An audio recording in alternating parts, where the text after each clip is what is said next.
గవర్నర్లు రాష్ట్రపతులు ఒకవేళ రాష్ట్రాల ప్రతిపాదనలు పెండింగ్ లో ఉంటే ఇటు టీమ్స్ వాటిని అమలు చేసుకోవచ్చు అనేటువంటి చెప్పిన దాని ప్రకారంగా ఆ ప్రియాంబుల్ ప్రకారంగా ఇవాళ రాష్ట్ర ప్రభుత్వం తెలంగాణ గెజిట్ నెంబర్ ఆ చట్టం 3-4 ప్రకారంగా 42% రిజర్వేషన్లకు సంబంధించి చట్టాన్ని జీవో తీసుకొచ్చడం జీవో నెంబర్ 9 ద్వారా నేను కొంతమందిని కోరుతా ఉన్నా.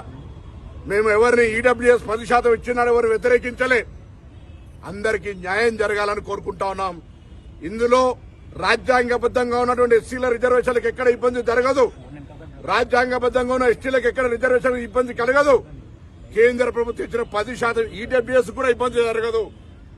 మా హక్కు కోసం మేమేదో ప్రాధాయపడి ప్రభుత్వం రాహుల్ గాంధీ గారి మాట ప్రకారంగా గౌరవ ముఖ్యమంత్రి రేవంత్ రెడ్డి గారి ప్రజాపాలన ప్రభుత్వం నిర్ణయం తీసుకుంటే ఆ నోటిగాడి ముద్దను కొట్టే ప్రయత్నం జరుగుతుంది. దయచేసి నేను కోర్టులకు ఎదులొద్దనను. న్యాయస్థానాల పట్ల గౌరవం ఉంది.